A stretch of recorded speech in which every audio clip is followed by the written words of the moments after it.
नमस्कार, आप Bihar in shorts देख रहे हैं। मैं हूं परमवीर सिंह।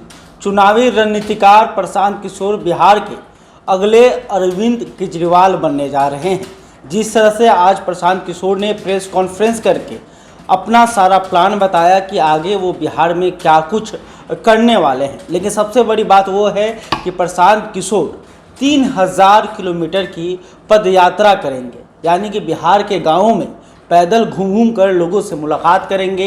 इसके साथ ही उन्होंने ये बताया कि इसकी जो शुरुआत है वो महात्मा गांधी की कर्म भूमि चंपारण से इसकी शुरुआत होगी और चंपारण से प्रशांत किशोर अपनी पदयात्रा की शुरुआत करेंगे और लोगों के पास पहुंचकर वो फीडबैक लेंगे। इसके साथ ही उनका क्या प्लान है, वो किस हिसाब से बिहार को आगे बढ़ाएंगे, वो लोगों को समझाएंगे।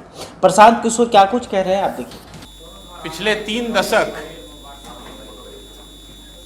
तीन दशक बिहार में लालू जी और नीतीश जी का राज रहा है।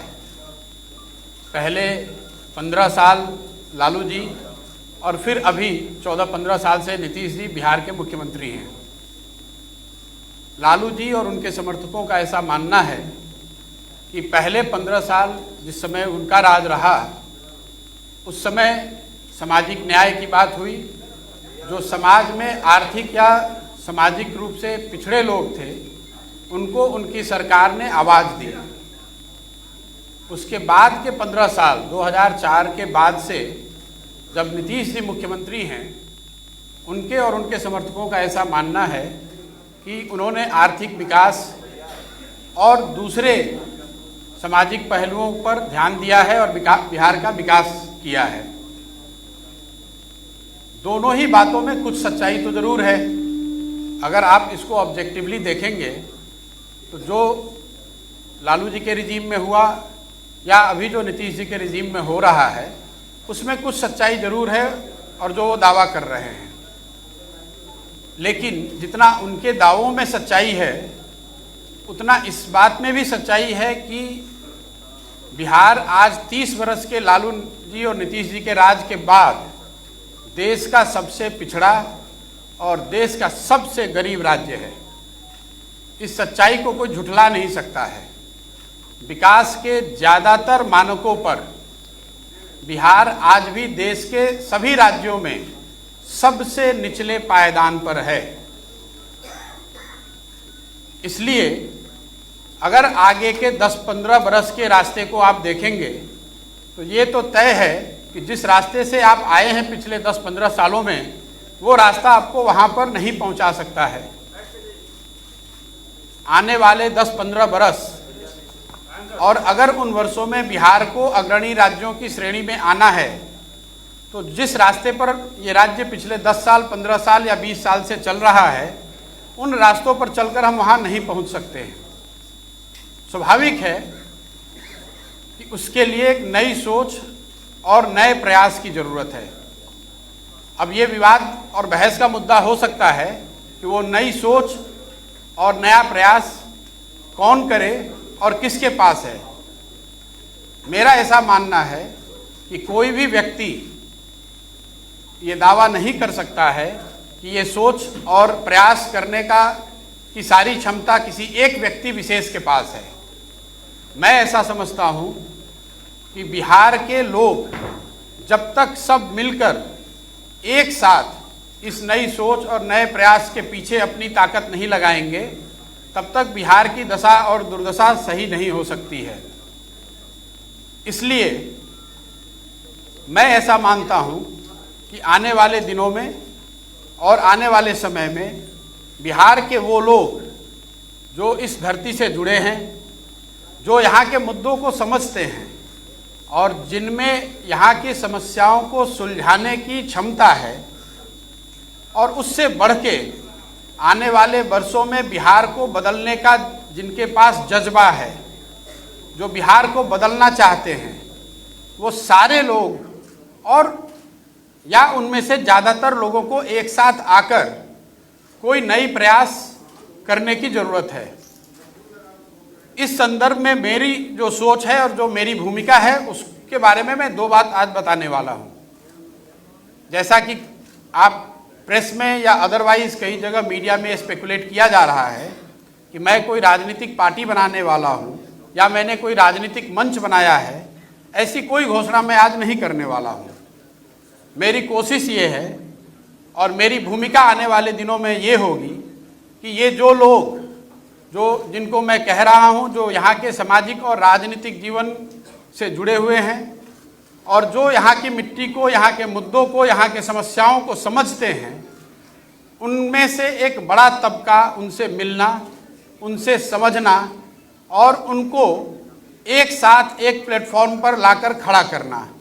पहली मेरी भूमिका का पहला जो लक्ष्य है वो ये है, मैं मेरे साथियों के साथ पिछले 4-5 महीनों से हम लोगों ने करीब 17,500 ऐसे लोगों को चिन्हित किया है, उनसे संपर्क बनाया है। तो आने वाले 3-4 महीनों में मैं व्यक्तिगत रूप से इनमें से ज़्यादातर लोगों से मिलने वाला हूँ, उनसे बात करने वाला हूँ और जो जन सुराज की सोच है, गुड गवर्नेंस की जो सोच है और आगे उसको बिहार में उतारने के लिए, बिहार में उस अवधारणा को जमीन पर लाने के लिए जो करने की ज़रूरत है, इस संबंध में उनसे मिलकर उनसे बात करने वाला हूँ।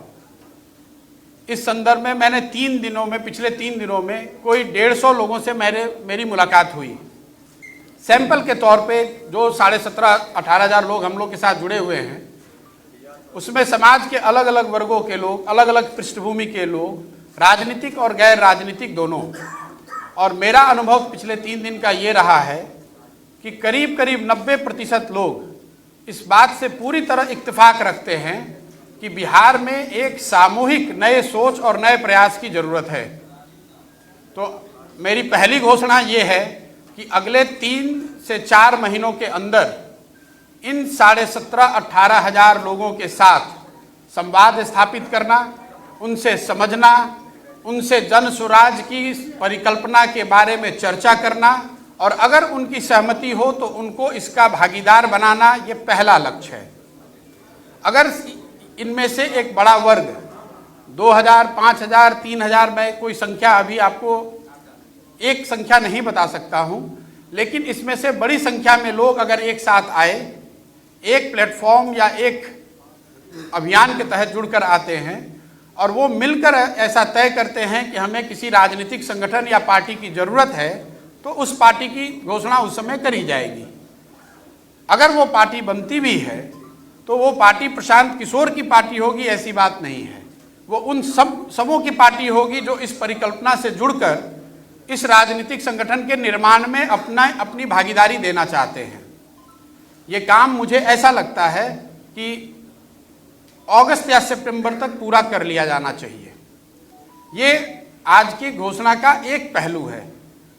दूसरा पहलू जो है, जो ज़्यादा महत्वपूर्ण है, वो बिहार के लोगों तक पहुंचना, बिहार के गांव, शहर, गली मोहल्ले तक पहुंचना, लोगों को जन सुराज की परिकल्पना, इस सोच के बारे में बताना, उनसे उनका व्यू पॉइंट लेना, उनकी समस्याओं और उनके आगे के भविष्य के बारे में जो उनकी अपेक्षा, आशा, आकांक्षाएं हैं, उनको समझने का प्रयास करना। उसके लिए 2 अक्टूबर से मैं स्वयं पश्चिमी चंपारण गांधी आश्रम से 3,000 किलोमीटर की पदयात्रा शुरू करूंगा। जब तक बिहार के सारे गांव, शहर, गली मोहल्ले, जो जितने लोगों को व्यक्तिगत तौर पे पहुंचा जा सकता है, वो पूरा न कर लिया जाए। हम लोग का अनुमान है कि 3,000 किलोमीटर अगर हम जाते हैं तो उसमें ज़्यादातर एरिया हम कवर कर पाएंगे। संभव है कि अब 3100 अंत होते होते 3100 हो जाए, या संभव है कि 2950 हो जाए, लेकिन मोटे तौर पर 8 महीने से 1 साल के बीच में 3,000 की व्यक्तिगत पदयात्रा मैं खुद करूंगा। बिहार के हर वो व्यक्ति जो जिनसे मिलना जरूरी है।